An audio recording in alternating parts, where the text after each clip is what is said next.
In the next 12 months, a storm is brewing that could upend over 92 million jobs globally, and most people won't see it coming until it's too late. I've analyzed thousands of termination cases and uncovered 12 subtle warning signs that often appear weeks before layoffs strike. Today, I'll show you what to watch for in your workplace, from shifts in communication patterns to unexpected changes in how your responsibilities are handled. If you've noticed strange behavior from management or sudden adjustments in how your work is tracked, it might be time to prepare for what's ahead. The silent communication shift. Ever notice your manager suddenly stops replying to your emails? That's one of the first red flags your job might be in danger. Companies often change communication patterns before layoffs to create distance.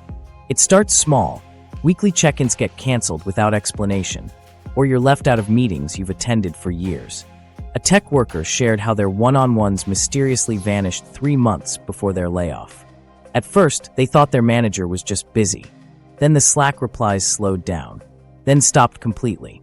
By the time HR called them in, the silence had been going on for weeks.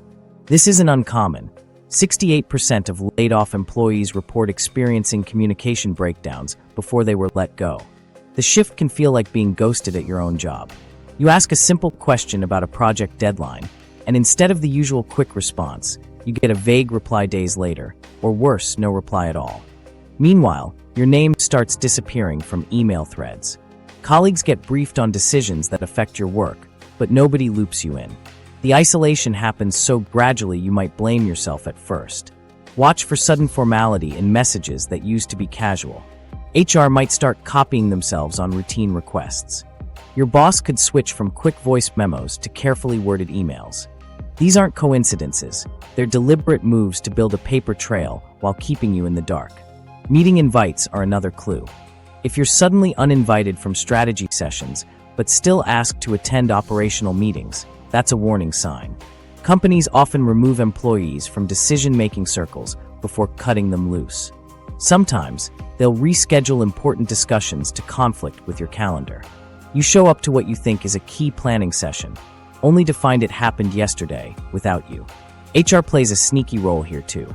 They might start asking odd questions about your daily tasks under the guise of process improvement. Suddenly, everyone wants documentation on things you've done the same way for years.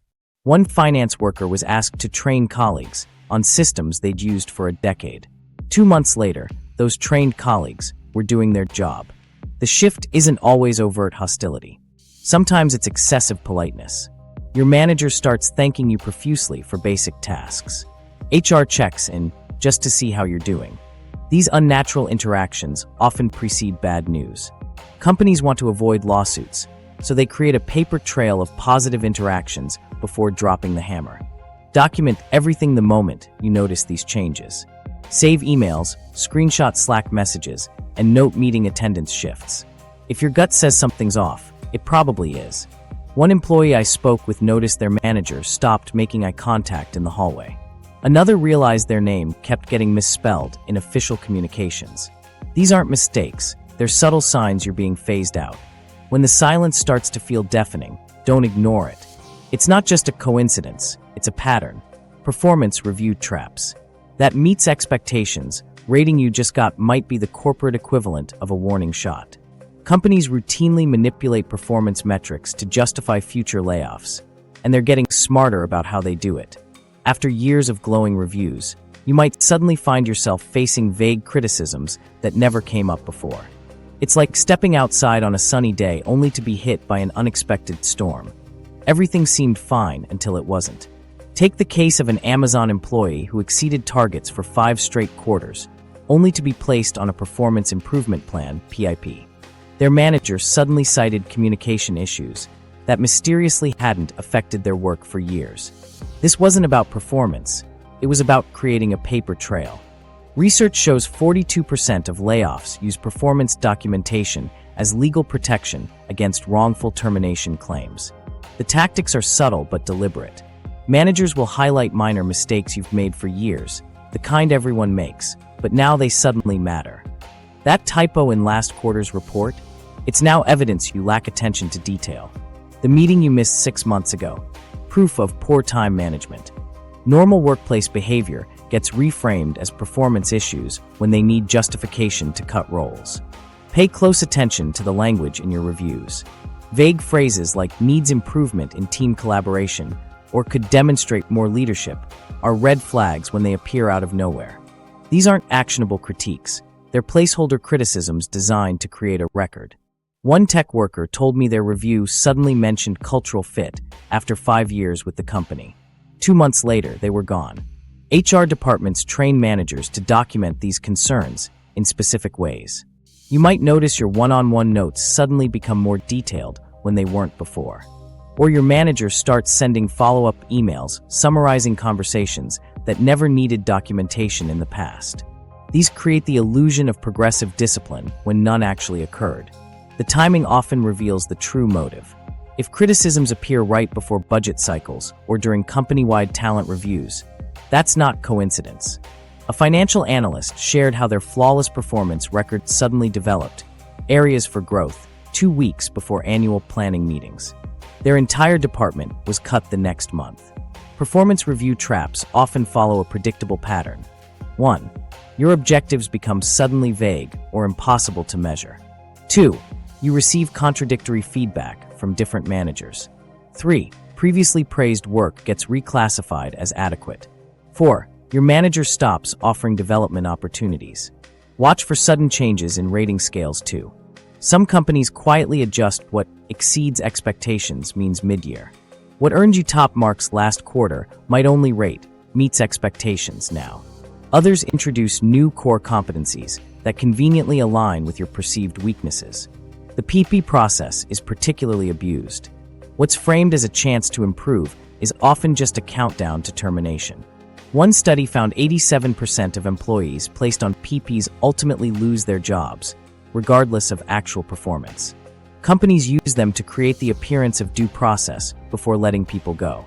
If your review contains new, vague criticisms, act immediately. Request specific improvement metrics in writing. Real benchmarks you can measure, not subjective opinions. A good test. Ask your manager to explain exactly what success looks like in each criticized area. If they can't give concrete answers, that's telling. Document every achievement as it happens. Keep a running log of positive feedback, completed projects, and quantifiable results. Email yourself copies of praise from colleagues and clients. This creates a counter-narrative if they try to fabricate performance issues later. One salesperson survived a round of cuts by producing time-stamped emails showing they'd actually exceeded targets, contrary to their PIP documentation. The vanishing workload. One day you're managing 5 major projects, the next you're staring at an empty inbox. This isn't a vacation. It's one of the clearest signs your job might be disappearing.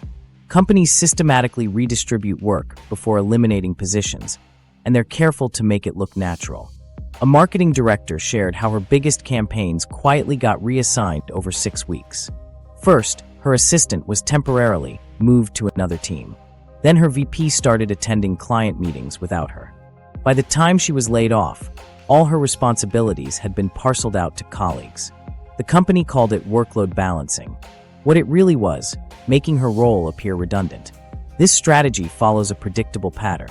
You'll be told you're too busy for new assignments while your current work is taken away. Managers use phrases like, "We're just lightening your load," or "the team is helping out." One software engineer realized his job was in jeopardy when his code reviews stopped being assigned. His manager claimed it was because he was overworked, yet his actual workload had never been lighter. Pay attention to how responsibilities get redistributed. If your core tasks, the ones central to your job description, start moving to others, that's a major red flag. Companies often start with your most visible projects first. A financial analyst noticed her quarterly reports were suddenly being prepared by a junior colleague for training purposes. 3 months later, her position was eliminated. The reassignments often come with plausible excuses. You might hear, "We're cross-training the team." This aligns better with Sarah's strengths. Just until this busy period passes. The client requested someone more senior/junior. These explanations sound reasonable in isolation, but together they form a dangerous pattern. One HR manager admitted they use a 3-step test before cutting positions. First, redistribute 30% of the work, then 60%, then 90%.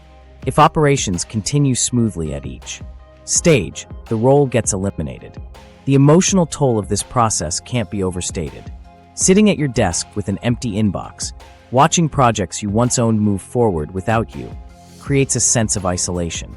You'll sit in meetings where everyone discusses work you're no longer involved in. Your calendar will show blank spaces where important deadlines used to be. Coworkers might even joke about how lucky you are to have less work. It's disorienting and demoralizing. Some companies take it further by assigning meaningless tasks to fill the gap. A graphic designer was told to refresh the image library after all her real design work was reassigned. The task had no deadline, no clear standards, and no one ever checked her progress. To protect yourself, track every responsibility that moves away from you. Create a simple spreadsheet with 1. The task or project name. 2. Who it was reassigned to. 3. The date it moved. 4. The reason given. This creates a paper trail showing the systematic removal of your core duties. When a sales executive did this, she discovered 80% of her accounts had been redistributed under various excuses before her layoff. Politely push for clarification when work disappears. Ask your manager in writing. Can you help me understand why Project X was reassigned? What should I focus on now that these responsibilities have moved? How does this change affect my performance metrics? Their answers, or lack thereof, will tell you everything. One employee got no response to these questions for weeks, then received a vague reply about evolving team needs. She started job hunting that day and found a new position before the layoffs hit. Paper trail to nowhere. That email from HR asking you to document your daily tasks might seem harmless, but it's often the first step in making your position disappear. Companies build paper trails to justify eliminating roles, and they do it through requests that appear completely normal on the surface. Suddenly, everyone wants process documents that nobody cared about for years. A finance worker shared how they were asked to train colleagues on systems they'd used for a decade. The request was framed as knowledge sharing. 2 months later, those colleagues were doing their job at half the salary. This is how companies prove your knowledge isn't unique or essential anymore. They're not cross-training the team, they're replacing you. The requests follow a pattern. First, you'll be asked to write step-by-step guides for tasks you've always handled without instructions. Then comes the knowledge transfer phase, where you're expected to train others on systems you built. Finally, they'll request decision rationales for routine choices you've made independently for years. Each step creates evidence that your role can be performed by someone else. HR departments use specific language to mask what's happening. We're standardizing procedures across teams. This is just for continuity planning. The new hires need reference materials. It's part of our quality improvement initiative. These sound reasonable, but their timing tells the real story. If documentation requests spike during budget season or before reorganization announcements, that's no coincidence. One operations manager was asked to document 27 different processes in 2 weeks, right before his department's restructuring. The documentation trap works because it's hard to refuse. Saying no makes you look uncooperative, while saying yes helps eliminate your job. A software developer spent 3 weeks creating detailed technical manuals, only to be laid off the day she submitted them. Her manager thanked her for making the transition so smooth. Watch for changes in how information gets requested. Casual verbal explanations that used to suffice may now require formal written responses. You might get emails asking you to clarify your thought process on decisions that were never questioned before. These create a paper trail suggesting your judgment can't be trusted. Some companies take it further by requesting documentation in specific formats, like video tutorials or standardized templates. A customer support lead was asked to record training videos for all his troubleshooting techniques. 2 months later, those videos were used to train his replacement. The most dangerous requests involve proprietary knowledge. When they ask you to document trade secrets, client relationships, or unique systems you developed, they're not preserving institutional knowledge. They're stealing your job security.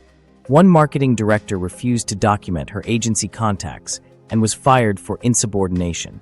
The company then hired her junior assistant at half her salary. Protect yourself with these strategies. Provide high-level overviews without critical details. Omit proprietary shortcuts and personal connections. Document processes in your own style, not their templates. Keep copies of everything you create. Note who requested each document and when. When asked to train colleagues, focus on general principles rather than specific techniques. If pressed for details, say you're still refining the process. One engineer survived 3 rounds of layoffs by making his documentation deliberately vague. His methods were too valuable to share completely. Track every documentation request in a simple log. Date of request. Who made it? What they asked for. Deadline given. Reason provided. Patterns will emerge. A project manager noticed HR requested documentation on all her client relationships 2 weeks before contract renewals. She realized they were preparing to reassign her accounts. Push back professionally when requests seem excessive. Ask, how will this documentation be used? Who needs access to these materials? Is this part of a larger initiative I should know about? Their answers, or lack thereof, will reveal their true intentions. Budget cuts you can't see. When they take away the free coffee, start updating your resume. That missing snack station isn't just about cutting costs. It's the first tremor before the earthquake. Companies often test the waters with small austerity measures before moving on to salaries. A major retail chain removed all break room snacks months before closing 100 stores. Employees dismissed it as penny pinching, but it was a calculated move. These cuts follow a predictable pattern, peeling away layers of perks like an onion. First, the free coffee, team lunches, and holiday parties disappear. Then come hiring freezes and travel restrictions. Finally, benefits get trimmed. Each step conditions employees to accept belt tightening, while executives still collect bonuses. Research shows 73% of companies implement these small cuts 6 to 12 months before major layoffs, a clear warning sign if you know what to look for. Watch for sudden changes in spending approvals. Projects that used to get rubber stamped now require multiple levels of sign-off. Expense reports face scrutiny for charges that were previously routine. A sales team member shared how her $50 client lunch reimbursement was denied after years of no issues. 6 months later, her entire department was gone. The excuses for these cuts always sound plausible. We're being more fiscally responsible. This aligns with our sustainability goals. Temporary measures during this slow period. Redirecting resources to strategic priorities. What they don't say is that these temporary measures are stress tests. If operations continue smoothly after perks are removed, people are next. One tech company famously eliminated free snacks, monitored productivity, and, when it didn't drop, cut 20% of staff 3 months later. Pay attention to equipment and supply changes. New computers get delayed due to supply chain issues. Office supplies dwindle. Broken chairs don't get replaced. An office manager noticed the company stopped replacing expired first aid kits. That same quarter, they eliminated all administrative positions. Training budgets are often the first to go. Conferences get canceled, professional development courses vanish, and even mandatory certifications are postponed. A nurse practitioner shared how her hospital stopped covering continuing education credits, then laid off 30% of clinical staff 6 months later, citing outdated skills as partial justification. The most telling cuts involve communication tools. When they downgrade your Zoom license or switch to a cheaper collaboration platform, it's not just cost cutting, it's isolation. A remote worker noticed his company moved from Slack to a bare-bones alternative that made collaboration harder. 3 months later, his entire remote team was dissolved. Some companies get creative with their cuts. One marketing firm replaced all monitors with smaller screens to reduce eye strain. Another switched to cheap pens that barely worked. These aren't real savings. They're psychological preparation for harder cuts to come. Monitor internal financial communications closely. All-hands meetings will start featuring buzzwords like operational efficiency and cost discipline. Memos will tout doing more with less while avoiding specifics. A finance director shared how her CEO began mentioning headcount rationalization in earnings calls months before layoffs hit. Check your company's public earnings reports for red flags. Phrases like workforce optimization or structural realignment often precede job cuts. One manufacturing worker spotted the term right-sizing our talent footprint in a quarterly report. He started job hunting immediately and beat the layoffs by 2 weeks. Create your own early warning system. Track these indicators. 1. Perk reductions, coffee, snacks, parties. 2. Hiring freezes or slowed recruitment. 3. Travel and expense policy tightening. 4. Training budget cuts. 5. Equipment/supply shortages. 6. Benefit reductions. The more boxes you check, the closer layoffs likely are. Compare notes with colleagues discreetly. One engineer survived 3 rounds of layoffs by tracking which floors lost their coffee machines first. The cuts always followed the same path. The meeting shuffle. When your standing meetings start getting rescheduled for no clear reason, pay attention. That calendar shuffle is often the first sign your role is being sidelined.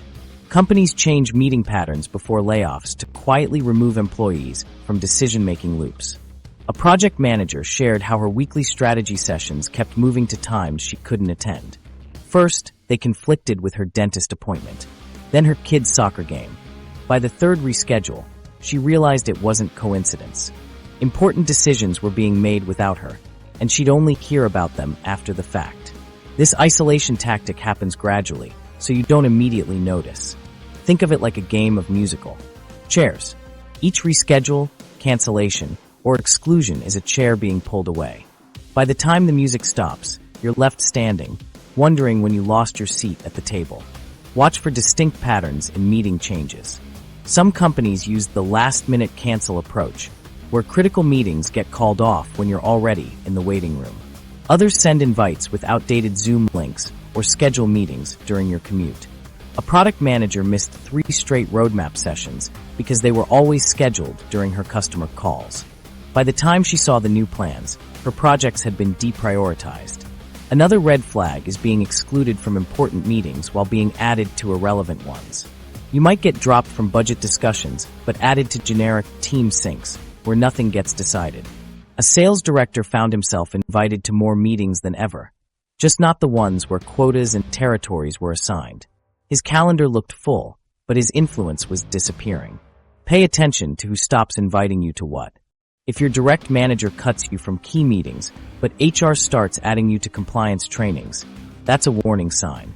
A marketing exec noticed she was removed from creative briefings, but suddenly had to attend IT security updates. 3 months later, her creative role was restructured. Meeting minutes can also reveal shifts in your role. If you stop receiving notes from discussions you used to lead, that's not an oversight. One analyst realized something was wrong when meeting minutes no longer listed action items for her, despite her still being assigned work verbally. The paper trail was being cleaned up before her departure. The most dangerous pattern is the "you're not needed" reschedule. This happens when recurring meetings you've always attended suddenly move to times you're unavailable, with no attempt to accommodate you. An IT manager's weekly infrastructure review was moved to his day off permanently. When he asked why, they said, "We didn't think you needed to be there anymore." He didn't. They'd already decided to outsource his team. Track every meeting change for 90 days. Create a simple spreadsheet with 1. Original meeting time. 2. New meeting time. 3. Who requested the change. 4. Reason given. 5. Whether notes were shared afterward. Patterns will emerge. A financial controller discovered 80% of his meeting reschedules conveniently occurred during his busiest analysis periods. The company was systematically excluding him from budget talks.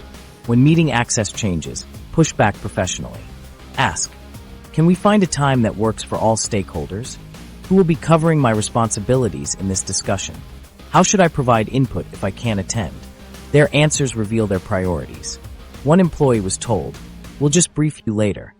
A clear sign her participation wasn't valued anymore. The automation whisper. That new software demo isn't about making your job easier. It's about making your job disappear. Companies introduce automation tools under the guise of efficiency, but often they're testing how much of your work can be replaced. A data entry team was shown AI tools that could reduce their workload. 6 months later, their entire department was dissolved.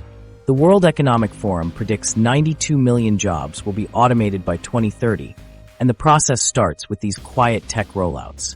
It's like a silent revolution, reshaping workplaces one tool at a time. Watch for sudden interest in technology that mirrors your core responsibilities. If you're in accounting and they demo new bookkeeping AI, that's not a coincidence. A graphic designer told me how management became obsessed with Canva right before eliminating his position. They framed it as giving everyone design capabilities, but really they were removing the need for professionals. The rollout follows a predictable pattern. First comes the pilot program, where select teams test the new tools. Then there's voluntary training that slowly becomes mandatory. Finally, they start measuring how much work the software can handle without human input. One customer service rep described how her call metrics were suddenly compared to the new chatbot's performance. When the bot caught up to her stats, her job was gone. Companies use specific language to mask what's happening. You'll hear phrases like, "This will free you up for more strategic work. We're democratizing these capabilities. Just an additional tool in your toolkit. Let the software handle the repetitive stuff." What they don't say, they're calculating how many humans they can replace. A bank teller realized the truth when managers started tracking how many customer interactions could be handled by the new kiosks versus staff. The ratio kept shifting in the machine's favor until branches went fully automated. The most dangerous tools are the ones that learn from you. Some AI systems require human input initially to train the algorithms. Employees unknowingly teach their replacements. One legal researcher spent months correcting an AI's case summaries, only to be laid off when the system could replicate her work at 80% accuracy for 20% of the cost. Pay attention to what gets automated first. Companies typically start with your most routine tasks, the ones they claim nobody likes doing anyway.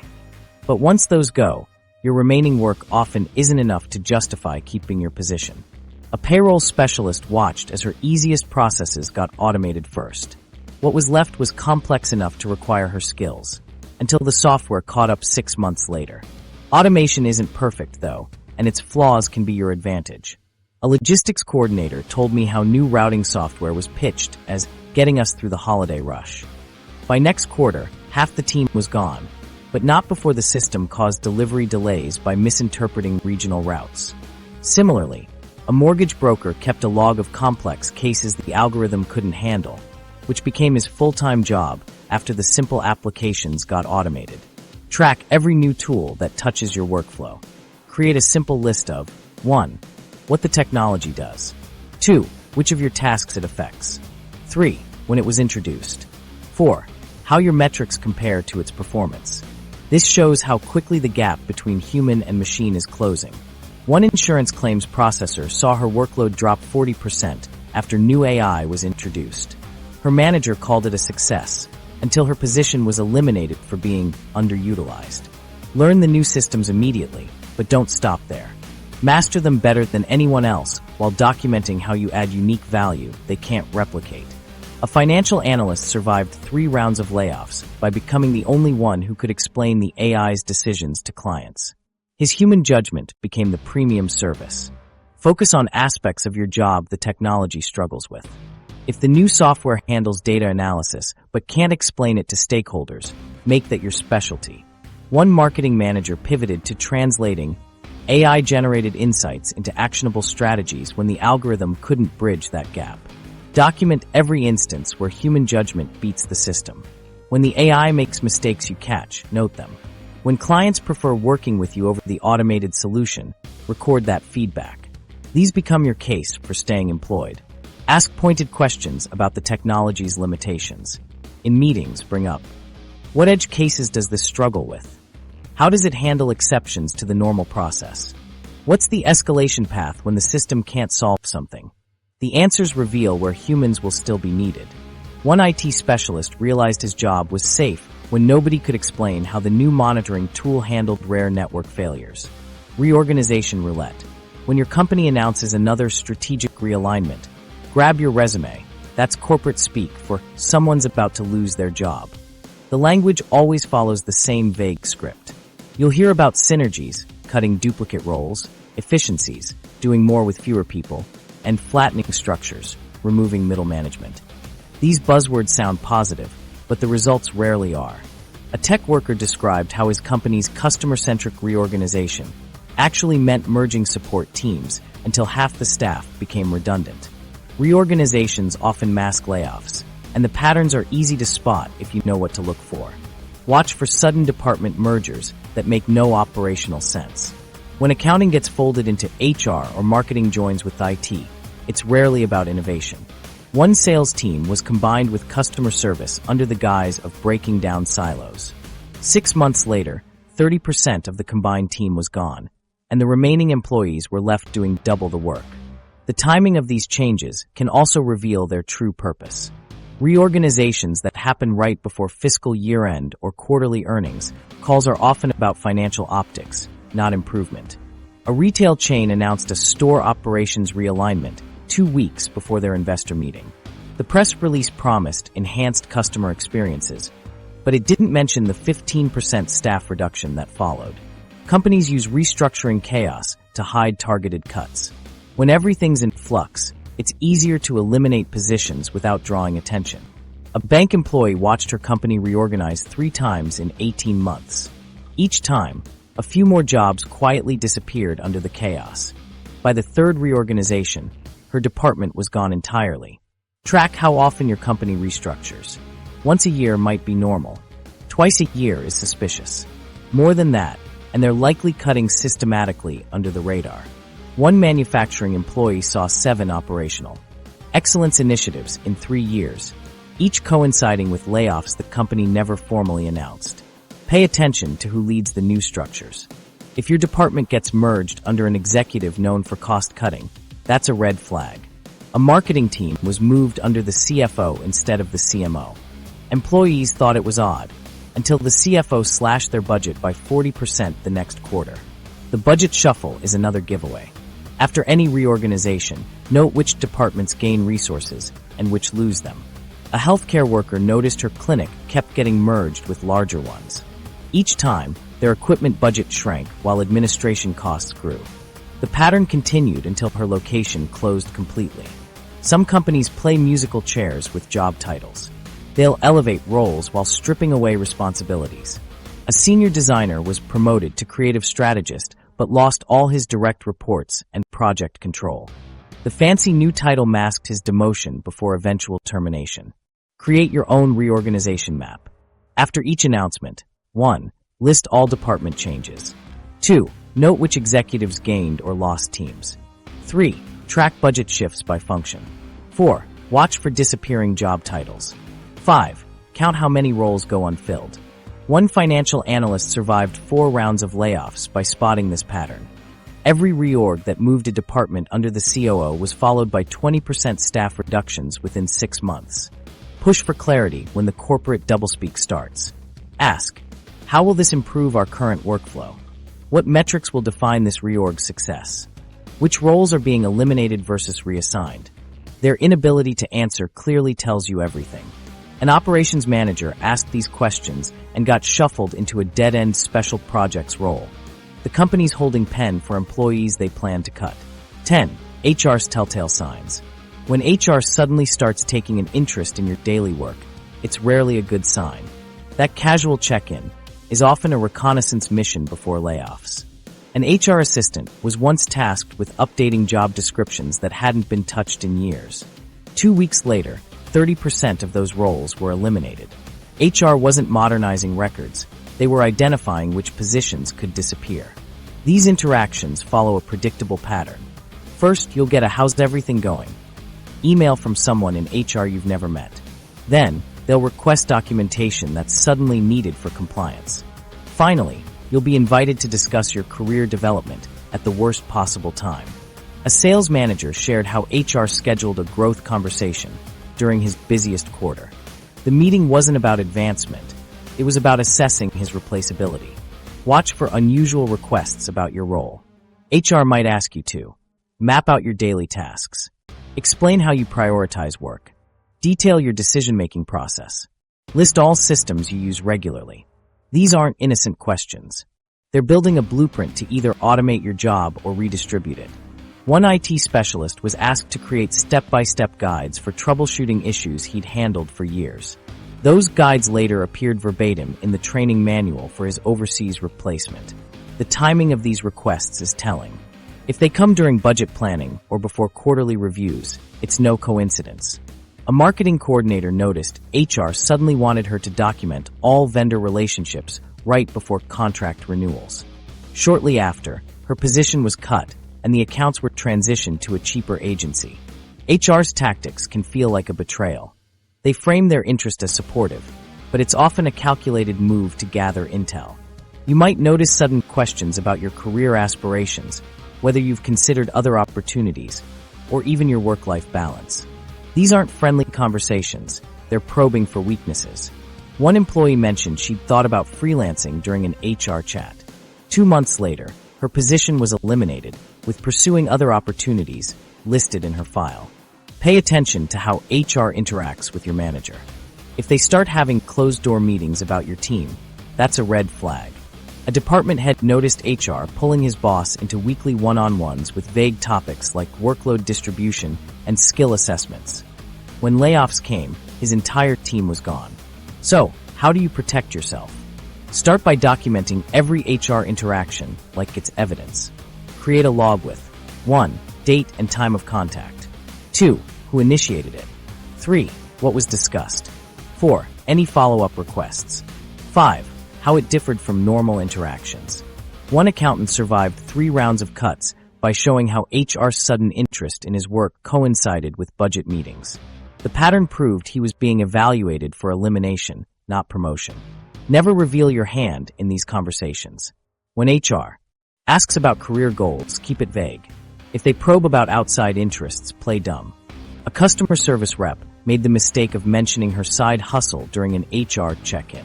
Suddenly, her performance reviews focused on commitment issues. Some companies use stay interviews as layoff reconnaissance. These are framed as preventing turnover, but are really about assessing who might leave voluntarily. HR will ask, what would make you consider other offers? How happy are you with your current responsibilities? Do you feel challenged in your role? Your answers become risk assessments. One engineer said he wanted more technical challenges.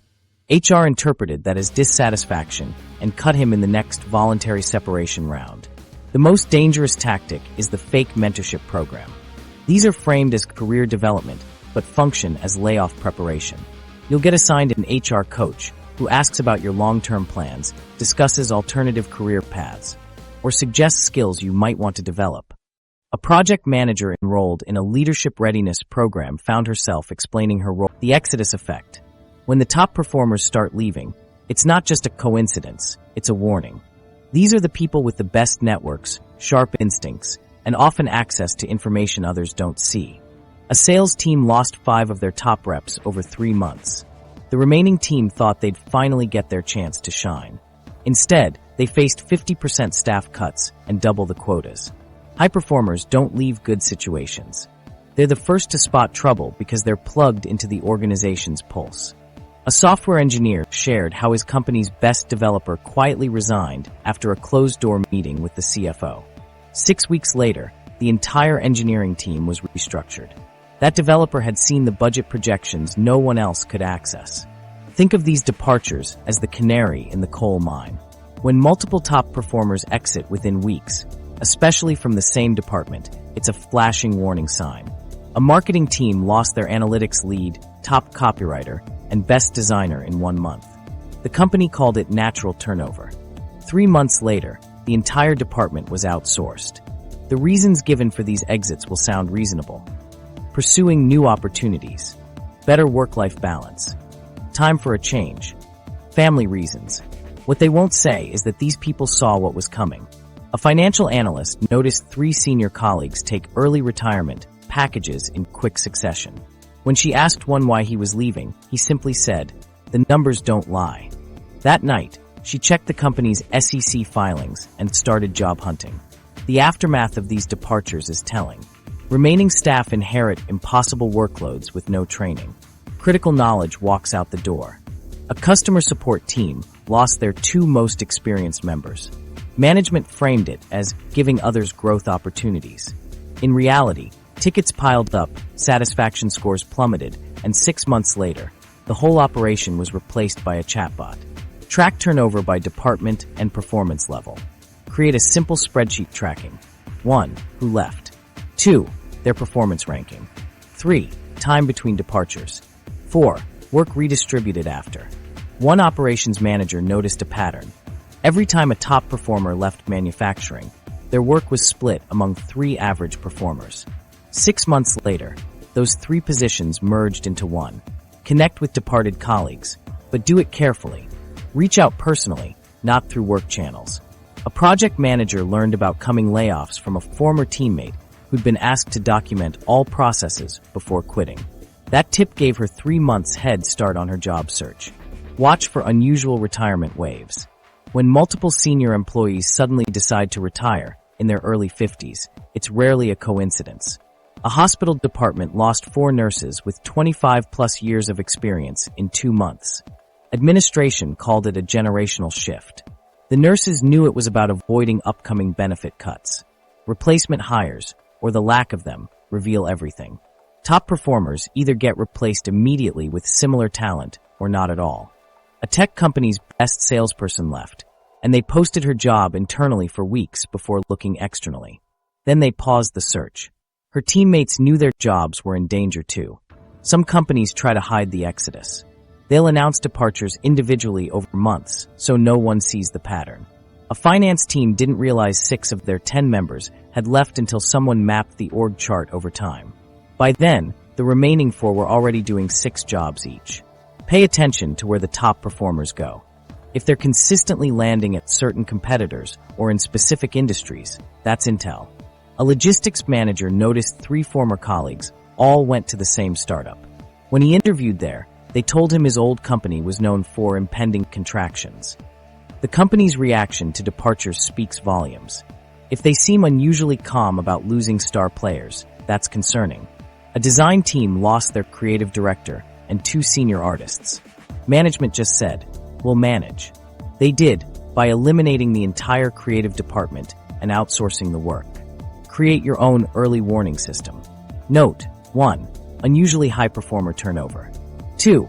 Work redistribution patterns. 3. Replacement hiring delays. 4. Management's response tone. 5. We're alumni cluster. One engineer tracked his former coworkers on LinkedIn. When he saw 5 ex-colleagues all move to cloud companies within months, he realized his on-premise tech skills were becoming obsolete. He retrained just in time. Skills that survive. The game has changed. In 2025, certain skills will make you nearly impossible to replace, while others become obsolete overnight. The World Economic Forum warns 44% of workers will need reskilling this year. Don't be part of the percentage. Left behind. AI literacy tops the survival list. You don't need to become a programmer. You need to understand the language. The accountant who avoided layoffs learned to audit AI-generated financial reports, becoming the bridge between the algorithm and the boardroom. Similarly, a marketing analyst who mastered prompt engineering started optimizing AI-generated ad copy, making her indispensable. Knowing how to validate machine outputs and guide AI tools is like wielding a shield in the battle for job security. Creative problem-solving separates humans from bots. When a manufacturing plant automated quality control, the technician who survived wasn't the one who followed procedures best. It was the worker who could diagnose why the AI kept rejecting good parts. Another example? A logistics manager who thrived by troubleshooting why automated delivery systems failed during peak demand. Machines handle routine problems. Humans solve the weird ones. Emotional intelligence is the secret weapon. A customer service team got cut in half by chatbots, except for the agents who handled escalated complaints. Angry customers want empathy, not efficiency. Similarly, a team leader who mediated conflicts between remote and in-office staff became invaluable during a company restructuring. The ability to read a room, mediate conflicts, and navigate office politics? No algorithm replicates that. Cross-functional knowledge creates redundancy armor. The marketing specialist who learned basic data analytics survived when his department downsized because he could talk to both the creative team and the data scientists. Likewise, a project coordinator who picked up supply chain basics became the go-to person for bridging gaps between operations and procurement. Companies keep employees who straddle multiple worlds. Technical translation is the new job security. As AI tools proliferate, someone needs to explain tech to non-tech people. The IT worker who survived layoffs wasn't the best coder. He was the one who could explain cybersecurity risks to the legal team in plain English. Similarly, a healthcare administrator who learned to translate telemedicine software updates for doctors became indispensable. Being the interpreter between tech and people is a skill that keeps you in the game. Here's how to audit your skills right now. 1. List your daily tasks. 2. Note which could be automated. Those are danger zones. 3. Identify what requires human judgment, your lifelines. 4. Find the gaps between systems, your opportunity.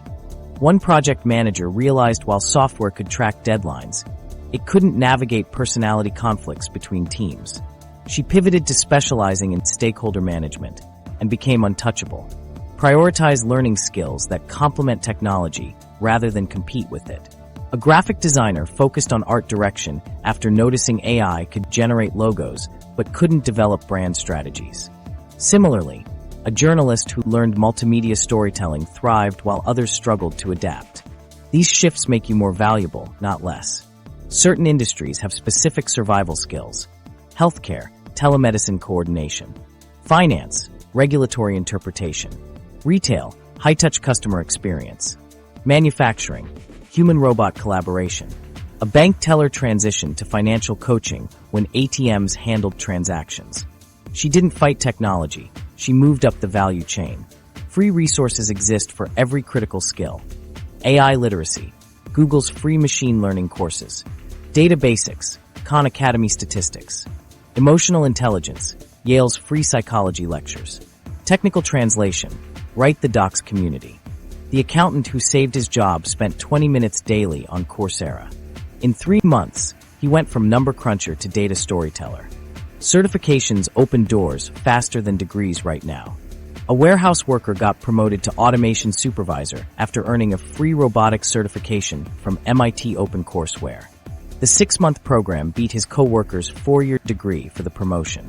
Track emerging skills in your field. LinkedIn's annual skills reports show what's growing fastest. One teacher saw e-learning design trending and pivoted mid-pandemic. When schools reopened, she became the district's hybrid learning coordinator. Create a skills survival plan. 1. Audit your current abilities. What's automatable? 2. Pick 2 future-proof skills to develop. 3. Schedule 30 minutes daily for learning. 4. Document progress with small projects. 5. Showcase new skills before cuts happen. A sales rep started sharing data analysis side projects in team meetings. When layoffs came, management kept her to help interpret CRM analytics. The best part, you don't need to master everything. Basic competency in high-value areas makes you safer than expertise in dying skills.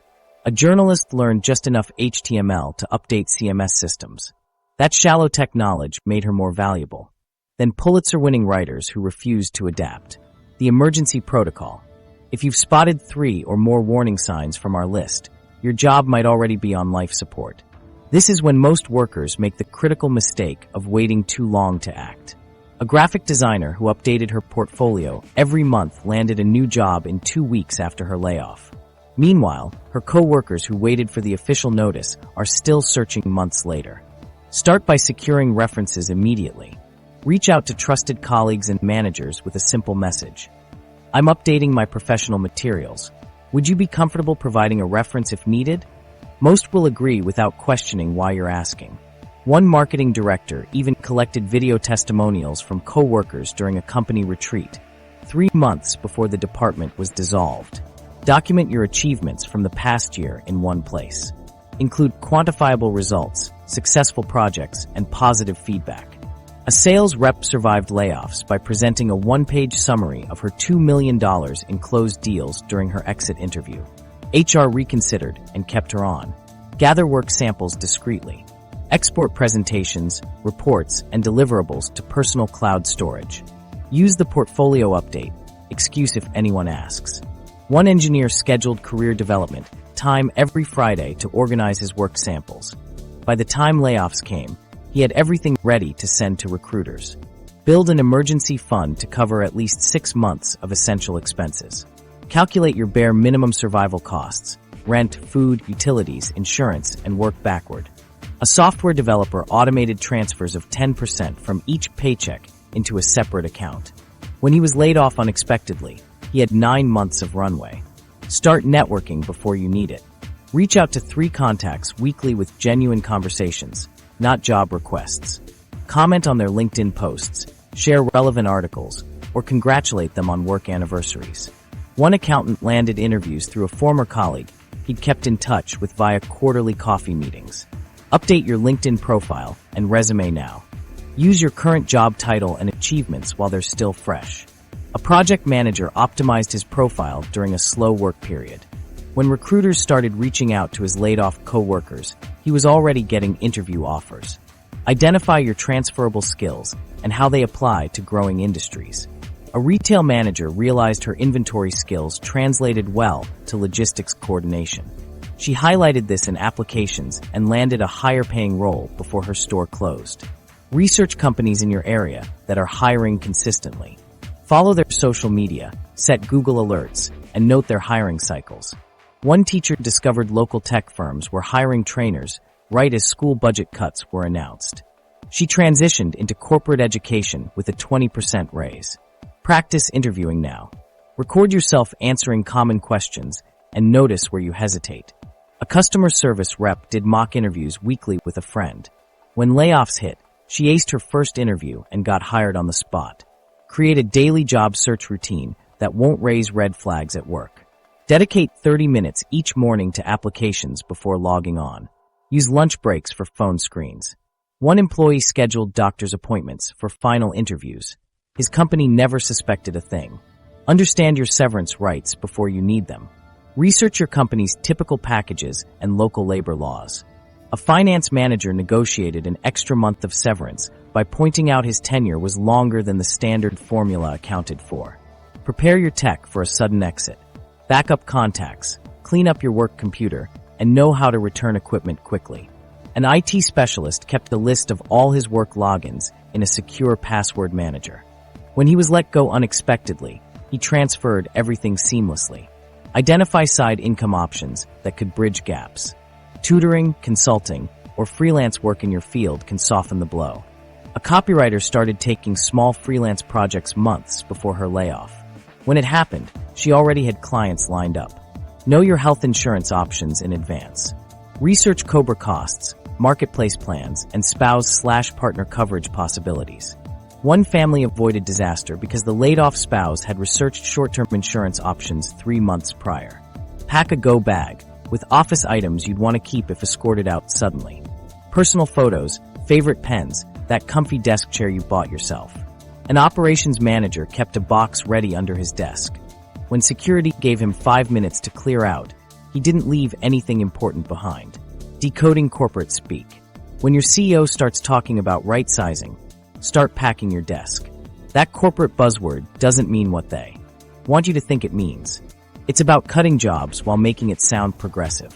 A tech company sent a memo about strategic realignment last quarter. Employees thought it meant new opportunities. Then 20% of them got laid off. Corporate speak is designed to disguise bad news. Workforce optimization sounds like improving processes, but it means someone's losing their job. Leaner operations isn't about cutting waste, it's about cutting paychecks. These phrases may seem harmless in all-hands meetings, but they're red flags wrapped in professional language. The vaguer the language, the worse the news usually is. When leadership starts emphasizing the future of work, without specifics, start paying attention. A manufacturing firm talked about evolving workplace paradigms for months. Workers thought it meant new technology. Then the plant closed. The more abstract the phrasing, the more concrete the job losses will be. Some terms are almost always layoff precursors. Organizational delayering equals cutting middle management. Skill set rebalancing equals firing experienced, higher paid workers. Geographic rationalization equals closing offices. Voluntary separation programs equals encouraging resignations before forced cuts. These aren't accidental word choices. HR departments train leaders to use this language to soften the blow while preparing the axe. One employee shared how a talent density initiative sounded like a promotion opportunity. It was actually a plan to replace half the team with contractors. The timing of these phrases matters. When they appear in earnings calls or annual reports, that's your early warning system. A retail worker noticed the term labor efficiency in 3 consecutive quarterly reports. The fourth quarter brought store closures. Corporate communications don't just hint at layoffs, they blueprint them. Watch for sudden shifts in vocabulary. If your company normally talks about our people, but suddenly switches to human capital, start worrying. A healthcare provider changed their internal language from care teams to resource units. 6 months later, nurses were working double shifts because staffing got cut. Some phrases are outright deceptive. Early retirement opportunities often target employees nowhere near retirement age. A 45-year-old engineer was offered a golden handshake. He took it, then realized his entire department was being phased out. The opportunity was just a cheaper way to eliminate his position. Archive every company communication when you hear these terms. Create a simple folder with 1. Memos, 2. Meeting notes, 3. Earnings call transcripts, 4. Policy updates. One financial analyst survived layoffs by tracking how often synergy appeared in leadership emails. When the count spiked, he knew cuts were coming. Learn to read between the lines of positive announcements. When they say, we're restructuring for growth, the growth probably won't include your job. A logistics company announced exciting operational enhancements. The excitement lasted until drivers saw their routes getting consolidated. Some terms are location-specific. Center of excellence often means other locations will close. Hub model transition usually signals satellite office shutdowns. One call center employee missed these clues when her company talked about geographic consolidation. She didn't realize her office was the one being consolidated out of existence. Department names can be warnings too. If your team gets rebranded as a cost center, that's not a promotion. A design group became the creative resource pool. Within months, their work was being outsourced. The fancier the new title, the more likely the function is being downgraded. All-hands meetings take on coded meanings. When leadership says difficult decisions ahead, they've already made them. Shared sacrifice never includes executive bonuses. One employee counted how many times her CEO said challenging environment in a town hall. The higher the count, the closer the layoffs. The financial firewall. That emergency fund you keep meaning to start? Think of it as your financial firewall, shielding you from the blaze of layoffs. A software engineer watched his company cut 30% of staff last year. While coworkers panicked, he survived 8 months on his cushion. Meanwhile, 78% of Americans live paycheck to paycheck with no backup plan. Which side of the firewall do you want to be on when the axe falls? Step 1. Calculate your bare minimum survival budget. Not your current spending, the absolute essentials. Rent, utilities, groceries, insurance. Nothing else. A marketing manager discovered she could live on $2,800 per month by cutting subscriptions, eating at home, and pausing gym memberships. That number became her savings target. Step 2. Automate savings. Even $50 per paycheck adds up. One teacher set up a separate high-yield savings account with automatic deposits. She never saw the money in her checking account, so she never missed it. When her school downsized, she had 5 months of expenses covered. Step 3. Cut fixed costs now to create flexibility later. That $200 car payment? A cheaper used model could have it. A nurse traded her luxury apartment for a smaller unit, slashing rent by 40%. When hospital cuts came, she could survive on unemployment checks. Step 4. Diversify income before you're desperate. Freelance gigs, part-time work, or monetizing skills can bridge gaps. A graphic designer took weekend logo jobs for small businesses. When his full-time job vanished, those side clients became his temporary lifeline. Step 5. Track every expense for 30 days. You'll spot leaks fast. One engineer realized he spent $400 per month on coffee and lunches. Brewing at home and meal prepping freed up cash for his emergency fund. Small changes create big buffers. Step 6. Prioritize high-interest debt. Credit card balances drain your safety net. A retail worker used the snowball method, paying off smallest debts first, to clear $8,000 in debt before her store closed. No minimum payments meant her severance lasted longer. Step 7. Sell unused items for quick cash. That collectible? Extra furniture? Old electronics? A laid-off project manager made $3,000 selling video gear he hadn't used in years. The money bought him time to find a better job. Step 8. Learn your company's severance policies now. Some offer weeks of pay per year worked. A sales rep negotiated an extra month by pointing out his tenure exceeded policy guidelines. He'd researched the handbook before the layoff talk even started. Step 9. Know your health insurance options. COBRA can cost $700 plus per month for individuals. Marketplace plans might be cheaper. A factory worker compared rates before layoffs hit. He switched to a spouse's plan immediately, avoiding coverage gaps. Step 10. Build skills that earn fast. Not all side gigs require long training. A receptionist learned basic bookkeeping via free online courses. When her office automated, she pivoted to freelance bookkeeping at $35 per hour. Step 11. Stockpile essentials while employed.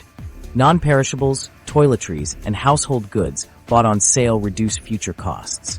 One family built a 6-month pantry stashed gradually. Their grocery bills dropped 60% during unemployment. Step 12. Negotiate bills before money gets tight. Internet, phone, and insurance companies often lower rates if asked. A customer service rep saved $1,200 per year by calling the strategic pivot. Those warning signs at your job. They're flashing arrows pointing to your next career move. A retail manager noticed her hours getting cut and projects drying up. Instead of waiting for the axe to fall, she took a logistics certification course. 3 months later, she landed a 20% pay bump at a shipping company. The average worker changes careers 5 to 7 times these days. The question isn't if you'll pivot, it's when. Fear keeps most workers frozen until it's too late. They see the signs but cling to hope that things will improve. A tech support specialist watched his team shrink from 12 people to 5 over a year. He kept telling himself, maybe next quarter will be better. By the time he started looking, the job market was flooded with his laid-off coworkers. Early movers always have the advantage. Leap before you fall. Your skills are more versatile than you realize. That customer service experience, it translates to account management. Spreadsheet skills? Perfect for data analysis. A teacher reframed her lesson planning as curriculum development and transitioned into corporate training. She didn't need new skills, just a new way to describe what she already knew.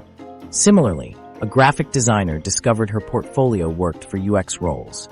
After learning basic prototyping on weekends, she tripled her salary in tech. The overlap between fields is often bigger than you think. Start by identifying 2 to 3 growing industries that align with your abilities.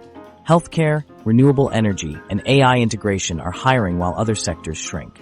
A factory worker moved into solar panel installation because both jobs required precision assembly skills.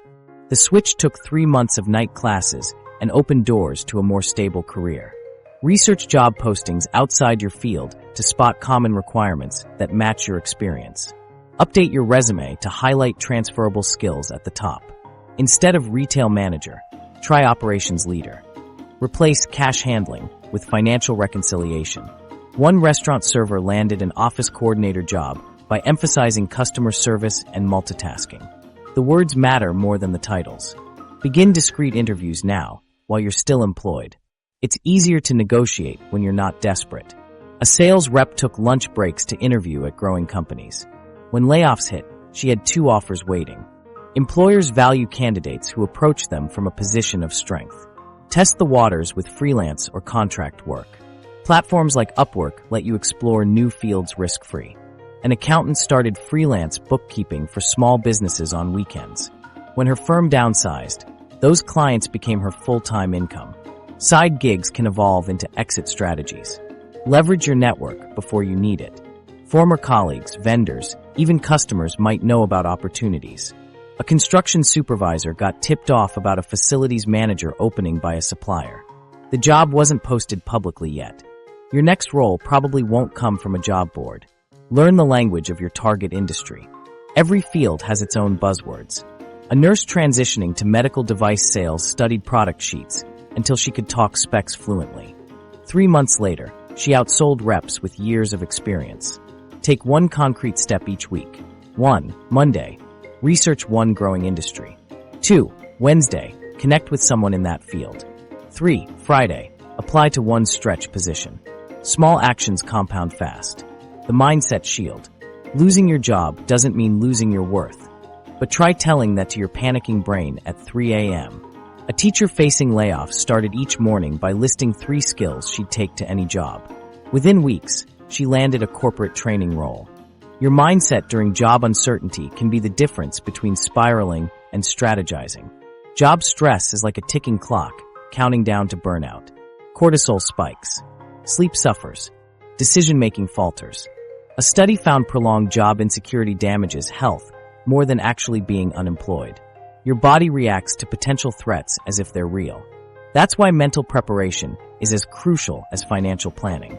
Start separating your identity from your job title. You're not an accountant. You're a problem solver who works with numbers. Not a manager. An organizer who coordinates teams. A laid-off factory worker reframed himself as a precision specialist. 2 months later, he was calibrating medical equipment for 30% more pay. Create a daily anchoring practice. 5 minutes of focused breathing. A walk without your phone. Journaling 3 things you're good at regardless of employment. A customer service rep survived her company's collapse by starting each day listing transferable skills. That list became her resume bullet points. Limit layoff rumor consumption. Office gossip is mental poison. A study tracking stressed workers found those who avoided speculation had lower blood pressure and better job prospects. The finance worker who disconnected from panic-filled Slack channels landed a new role fastest in his department. Build evidence of your value outside work. Volunteer. Mentor. Take online courses. A graphic designer facing automation started teaching night classes. When layoffs came, those teaching evaluations proved her communication skills better than any reference letter could. Develop a personal mantra about your worth. Not fluffy affirmations, concrete statements. I solve complex problems under pressure. I turn chaos into order. A sales director repeated, I build relationships that last during his job search. It became his LinkedIn headline and landed him 3 interviews. Practice strategic detachment. Imagine your job as one tile in a mosaic, not the entire picture. The HR manager who visualized work as just one aspect of her life negotiated a better severance package. She had nothing to lose. Identify what you can control. You can't stop layoffs, but you can update your resume. Can't prevent restructuring, but can network weekly. A study found workers who focused on actionable steps felt 40% less stress than those dwelling on uncertainties. Create a stress budget. Allocate 15 minutes daily to worry, then move on. Set a timer if needed. The engineer who contained his job fears to a nightly journal entry slept better and interviewed sharper. Surround yourself with forward thinkers. Avoid colleagues who constantly doom-scroll job boards. The marketing team that formed a transition support group with strict no-complaining rules all landed new roles faster than isolated coworkers.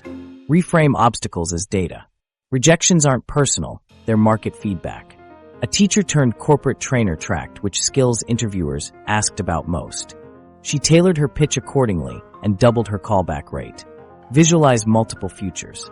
Explore adjacent paths. The retail manager who imagined herself in logistics, customer success, and operations landed in a field she'd never considered but loves. Protect your physical health to safeguard mental clarity. Exercise. Eat regularly. Sleep on schedule. The project manager who maintained his marathon training during layoffs made clearer career decisions than sleep-deprived peers. Develop if-then plans for worst-case scenarios. If I get laid off Friday, then I'll call these 3 contacts Monday. Pre-written scripts reduce panic. The accountant who drafted a severance negotiation email template in advance secured an extra 2 months' pay. Celebrate small wins. Updated your LinkedIn? That's progress. Had 1 networking call. Win. The customer service rep who tracked micro-accomplishments stayed motivated through a 6-month job search. The Danger Scorecard. Time to face the numbers. That gut feeling that your job might be in trouble? Let's turn it into cold, hard facts. Grab a pen. We're running your job through the Danger Scorecard. A nurse scored 8 out of 12 warning signs, but brushed it off as just a rough patch.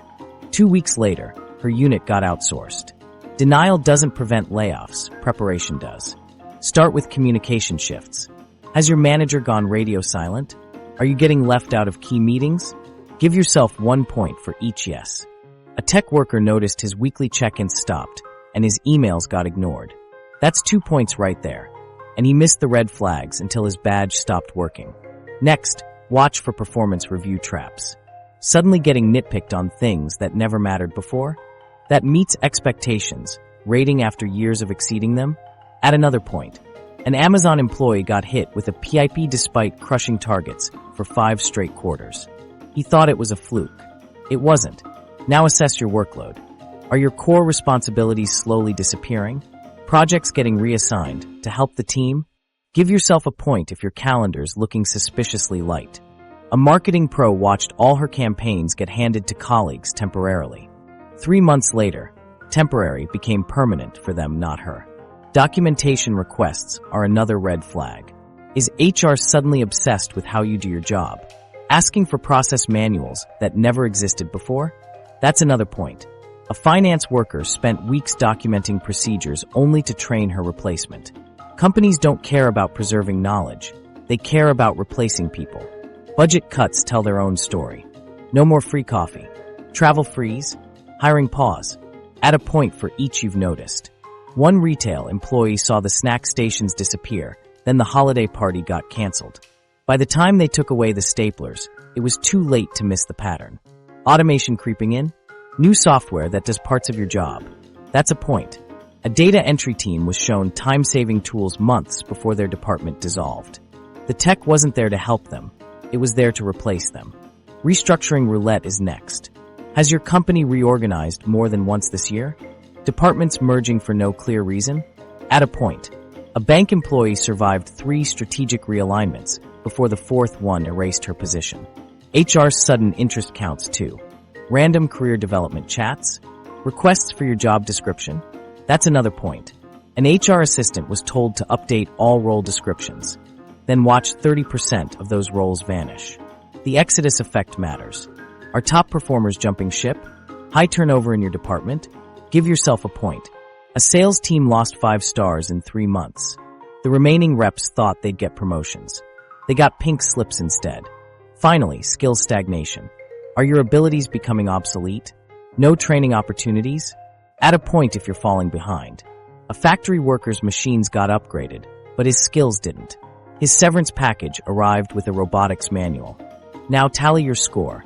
1 to 3 points, yellow alert. You're in the caution zone, monitor closely. 4 to 6 points, orange zone. Start preparing now. 7+ points, red emergency. Assume the worst and act fast. A teacher scored 5 but thought she was safe because education is stable. Then the district outsourced her position. The numbers don't lie, even if your company does. Share this test with trusted colleagues. Compare scores discreetly. The graphic designer who polled her team discovered everyone scored 6+. They formed a job search group, and all landed new roles before the mass layoffs hit. The custom survival plan. Here's your script section. Your danger score is your survival roadmap. A project manager scored 4 on our test and assumed moderate risk meant she had time. Her entire department was cut with 24 hours notice. Misjudging your score can cost you everything. Let's build your action plan now. If you scored 1 to 3, you're in the warning zone. Start with weekly monitoring. Set a calendar reminder every Friday to check for new signs. A graphic designer spotted 2 early red flags, sudden meeting changes, and odd HR questions. She began documenting everything, but kept working normally. 3 months later, when layoffs hit, she had evidence to negotiate a better severance package. Focus on skill building while you're still employed. Take 1 online course relevant to your field. A customer service rep used company tuition benefits to get a data analysis certificate. When cuts came, she moved to the analytics team instead of the unemployment line. Expand your network strategically. Connect with 2 new people in your industry each month. Not random LinkedIn ads, meaningful conversations. An accountant had coffee monthly with former colleagues. When his firm downsized, one of those contacts hired him directly. If you scored 4 to 6, you're in the preparation zone. Update your resume and LinkedIn this week, not later. A sales director scored 5 and procrastinated. By the time she acted, hundreds of laid-off peers had flooded the job market. The early birds got interviews. Start discreetly interviewing. Apply to 1 dream job per week to test the waters. A teacher applying to corporate training roles discovered her skills were in demand. She landed an offer before her school district cuts were announced. Build your emergency fund aggressively. Cut one unnecessary expense and redirect the savings. A retail manager canceled cable and put the $100 per month toward his layoff cushion. That simple move bought him an extra month of job search time later. If you scored 7+, you're in the danger zone. Act like the layoff notice is already in the mail. A software engineer scored 8 and immediately secured references, archived work samples, applied for 5 jobs. He started a new position 2 weeks before his old one ended. Begin severance research today. Know what you're entitled to. A marketing exec discovered her company offered 2 weeks pay per year of service. She negotiated an extra month by pointing out her special projects. Accelerate your job search dramatically. Dedicate 1 hour daily to applications before work. A financial analyst scheduled 6 to 7 a.m. job search time. The discipline paid off. She got hired before her coworkers knew layoffs were coming. For all scores, set monthly reassessment reminders. Your 3 could become a 6 fast. A nurse's score jumped from 2 to 5 in 1 month after sudden budget cuts. Her calendar alert prompted immediate action that saved her. Here's your checklist. 1 to 3 scorers. Focus on skill building, network expansion, and documentation. 4 to 6 scorers. Add active job searching, financial prep, and interview practice. 7+ scorers. Prioritize emergency measures, severance planning, and immediate applications. Track your company's financial health weekly. Set Google alerts for earnings reports. A warehouse worker spotted workforce optimization in a quarterly filing. He started job hunting that day, 2 months before the facility closed. Customize your approach by industry. Tech workers might prioritize coding skills. Teachers could focus on corporate training transitions. A chef moved into food styling after noticing restaurant instability.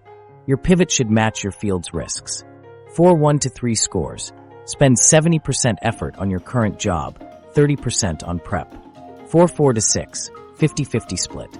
7+, 30% current job, 70% escape plan. An HR manager scored 5, but kept working like nothing was wrong. Her colleagues who rebalanced effort landed softer transitions.